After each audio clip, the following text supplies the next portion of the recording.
Luke from Doodles for the Barefoot Live 2020 shebang. For the first video today, we're going to be processing some firewood down in order to get ready to make some stinging nettle soup in a bit. So I've cobbled my lad Axel to help out today. Leave a little wave if you want. I'll do. Just go over the top. So like we need to do, I'm going to try and make all the things that we do in all the videos really accessible. So it's things that you hopefully have got kicking around the house, or it's not a kind of a particularly unnecessary trip to get anything for you to have a play. So for the purpose of today, I'm just going to use a cheap and cheerful Fiskars little kindling hatchet. You can get them from B&Q or anything like that. The reason I like these is that it's actually quite good steel on the head, unlike some of the wooden handled ones for a similar price that are pretty rubbish. So anyway, so this is the one we're going to be using today. Now I'm sure as adults you all know how to chop wood, but I think the purpose of this video today is try and get the kids involved as much as we can. So we're going to look at a few techniques to do with the kids. So we're going to go from some logs like this down to usable bits of kindling like this. Big log. Yeah, big logs. Right, so we've stuck a nice chunky bit of wood on the floor, so we're not going to bury any sharp things into the mud. Don't want that to happen, obviously. We're going to be making nettle soup in this little fire bowl. Obviously the bits of wood that we've got lying around far too big, so we're going to need to process them down into smaller bits, or kind of kindling size things. So what we're going to do is use this cheap and cheerful but quite handy little Fiskars kindling axe. You can pick these up in most of the hardware shops, so you're not got to go out on a particularly unnecessary journey to get one. I mean, any hand axe you've got kicking around the house, as long as it's sharp enough, will be fine. But these are, I don't know, 20 quid or so, and you can't really go wrong with them. Even though they look ugly as sin, they are actually quite effective. So what we're going to do is work as a team, so we can get the kids involved and not just me have to disappear chopping wood. So we've got these larger bits here. So what I'm going to do is steady the axe. An Axel, not named after an axe by the way, is going to help me by hammering on the pole of the axe with a chunk of wood. Just point out, you should never hit anything metal on the back of a normal axe unless it's a splitting maul or something like that. Unless there'll be shards of metal going everywhere. You've got yourself comfy, kid. Just move back a little bit, then you've got a bit more room to swing. So I'm going to place the axe on the back of the wood. You can use whichever side you're comfortable with. An axe is going to hit it, say 3 times, fairly sturdily, right on the back of the axe. Do 3 more. Try and hit it square there. And it's starting to split now, so I reckon 2 more good ones. And then we've split down to slightly more manageable bits. We'll move this one down again. Wait.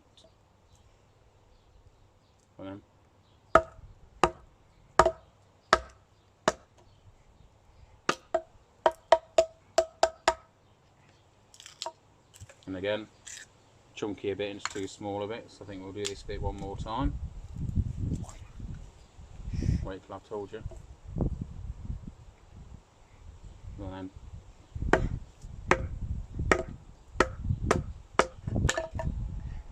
And one of the ways this is nice to be able to get the kids to do it is obviously they can see the wood splitting. It's nice and safe. We've put up a nice area between us, so that if I don't know if you can quite see from the camera angle, but when the axe comes down, the only thing it can possibly hit is this big chunk of oak on the floor. I've got a hand of the axe the whole time. I mean, if you've got 2 older children and you feel happy doing it, by all means, let 2 children do it. It's all about that communication between who's holding the axe and who's bashing the back of it. So we'll get one of these down. We'll do one more, shall we, look? Oh yeah, it also brings you to the classic dad trick of, I bet you can't pull this stick apart. Fooling toddlers for generations, that one. Come out of the way then, let's do this one, look. Put those ones down. Wait. You get that one a wallop then?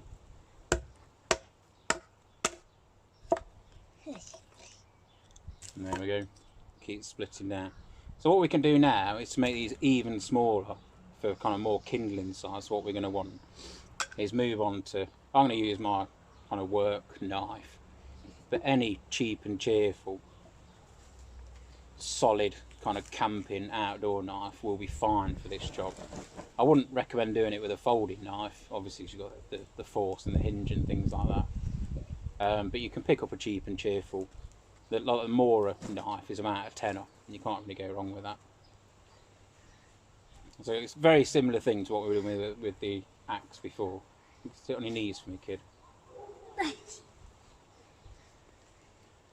I'm going to take these now smaller bits and do a very, very similar principle, though you'll probably need a smaller-ish bit of wood. Use that one.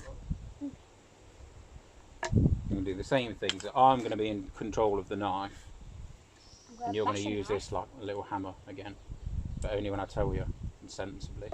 So very similar. So I'm going to place the knife on the back of the wood, and you're going to bash it about here. Just keep tapping away. Hit it properly. That's up. And then if you start hitting it there, look.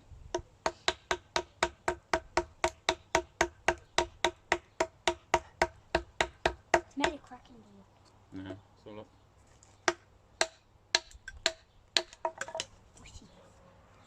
So this technique is called batoning. And it really is a nice safe way of splitting down smaller bits of wood. Putting all the wood we've chopped here. And you can see now we've got nice manageable kindling size pieces. Should we do one more together, look? Okay. Are you cutting this bit off, or is this going to be a... Let's get one of the bigger bits from there, look. And do that one. You hold it at the end, look, there. And then hit that top end, just wait. And then hit it properly. That's it, and then move to there. You can see I did it myself. it's a nice safe way of using a knife around the kids. And again, you know, if you've got older children or you're confident with the abilities of your children, there's absolutely nothing wrong with one of the kids holding the knife and one of the kids doing the tapping. If you've only got one kid and you're happy with them doing it, I think this one would be best for the kids. Yeah, you know, you can have one, your child holding the knife and equally with a piece of wood tapping themselves and just following that down.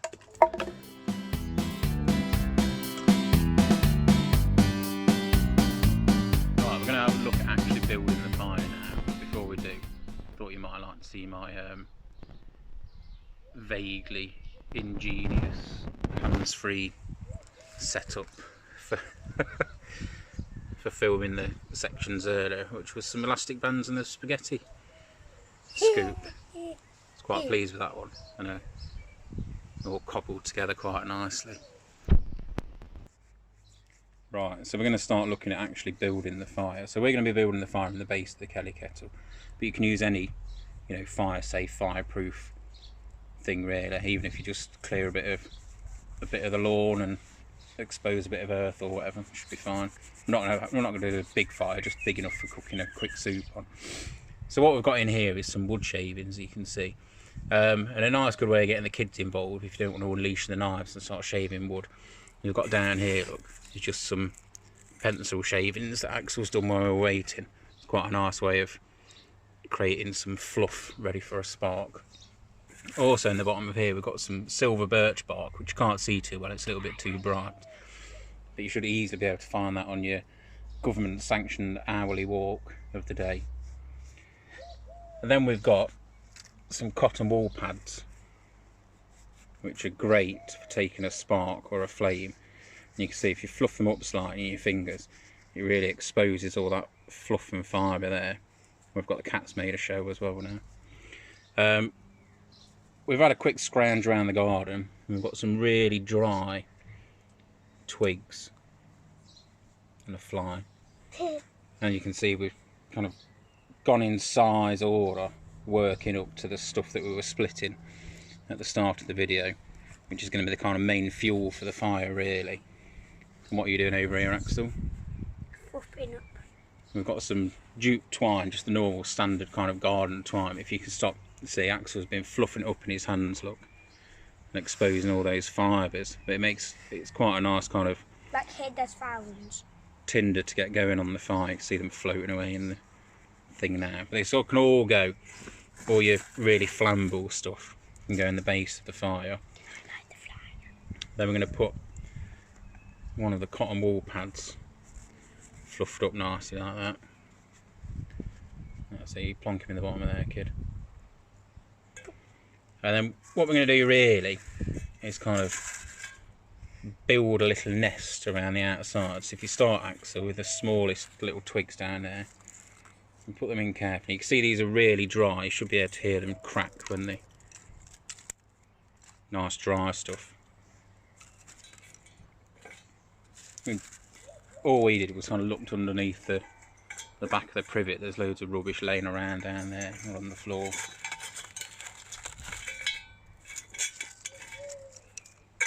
So you get the smallest bits, and if they don't fit in the bowl, just snap them, plonk them in.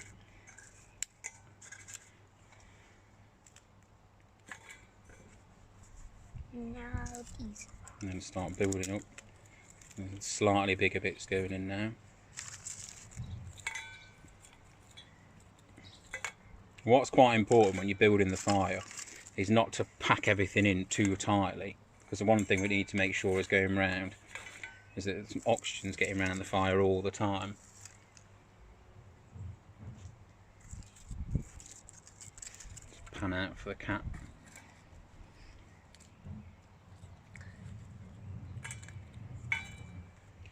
Right, so what we're going to do, because we're sat on a chunk of quite dry wood, I'm just going to get a slab to put underneath, stop any scorching going down. Oh, God, that was hard. Got a big bits. So make sure they're going in the, fit in the bowl up. And then I'm going to get our other bit of cotton wool. The cotton wool is very protected. That's it, stop that now. Stop now. And put that in. See if sandwich, you can see if there's a little bit more birch bark in there, tip it on the top, look.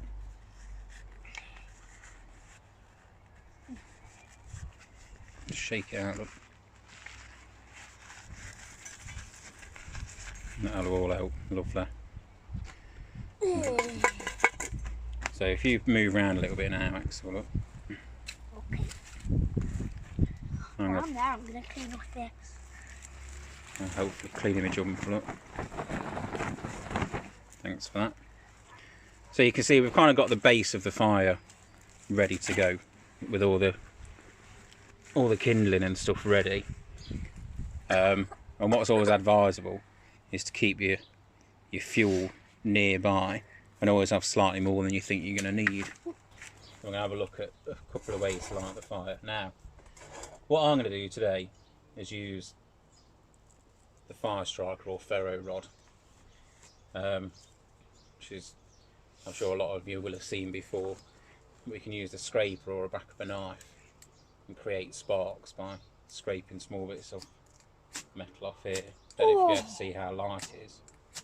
But if you're not one of these, use a lighter, use matches, use magnifying glass, whatever. Magnifying glass? How would you do that? So what we're going to aim to do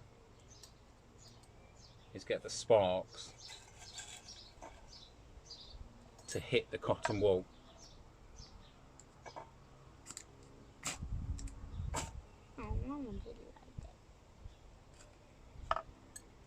And then try and get some of the tinder in the kindling to sit just above it gently.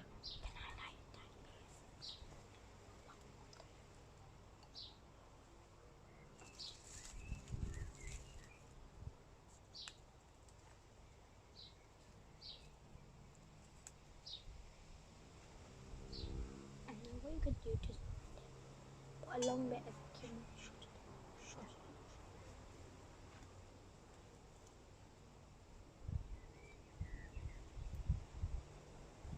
You can see I'm just moving the smallest bits. I mean, it's, you know, while there are visible flames, it's not so hot that it's going to burn us just by being around the heat. You can see how it's starting to take now, so we can put a couple of the slightly bigger bits across, all the while making sure that we're giving it a chance to get some oxygen getting round.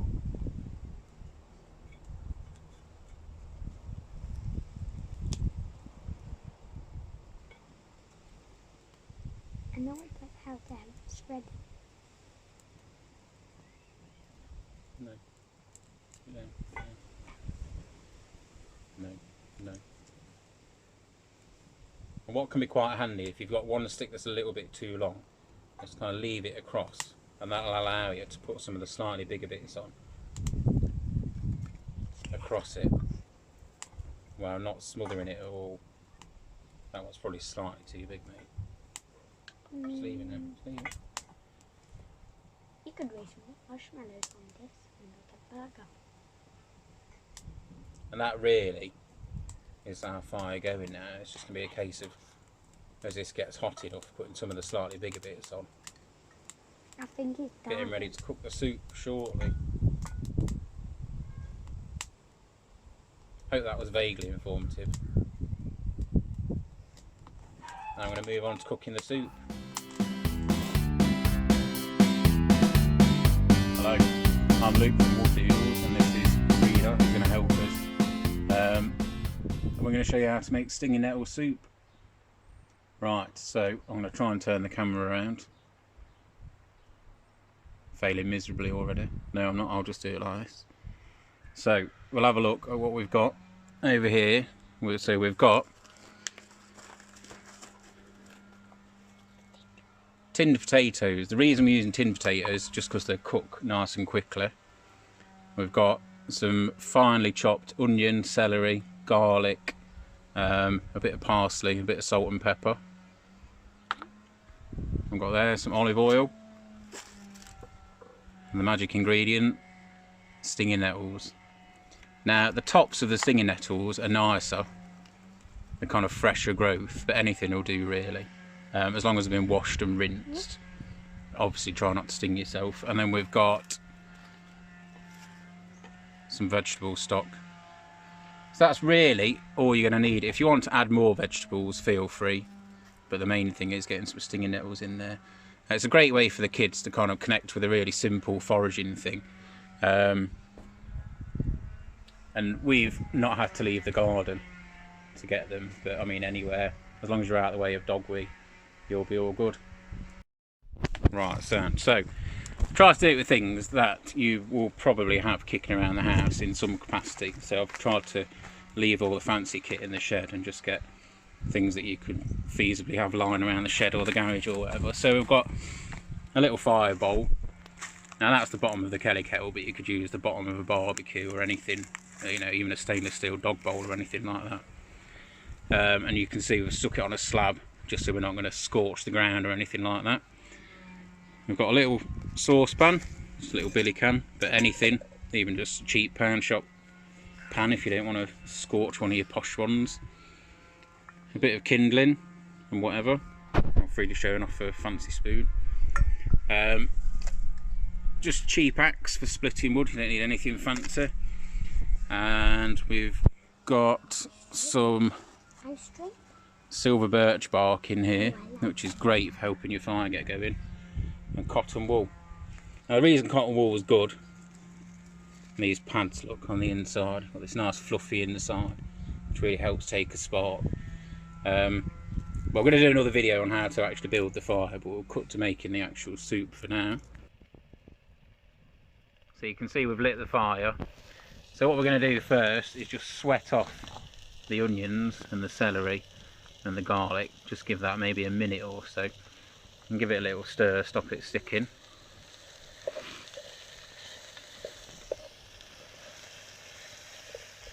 And I'll put a bit more oil in, Frida.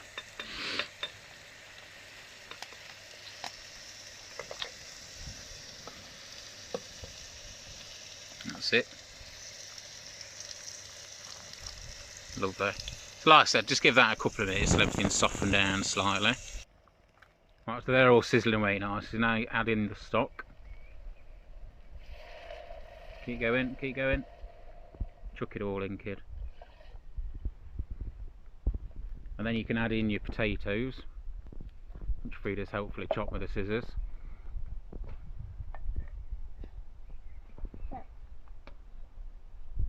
And then get your stinging nettles, kid.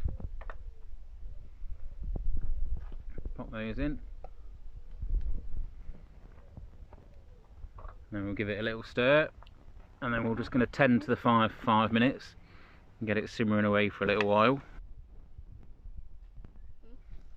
To get that off. That's alright, I'll just leave that one. Should mention as well, what have we got over there, Frida? Water. Why do we keep water near the fire? In case it goes on the floor. Yeah, it's always a good idea to keep a bucket of water handy.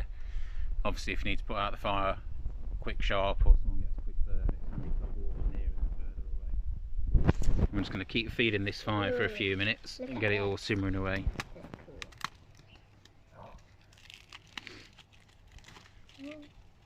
And like I said, you don't need any of the fancy kit to do any of this thing.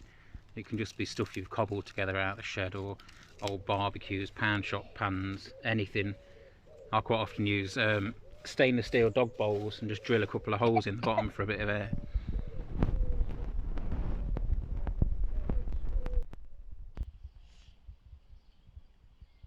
How's he looking, Fred?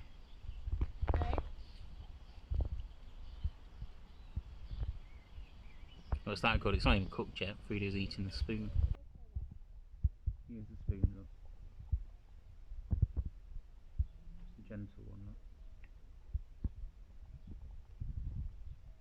I just want a nice gentle rolling boil for 5-10 minutes. I had stopped the video, but of course I thought you might like to see Frida absolutely smashing this massive bowl of food.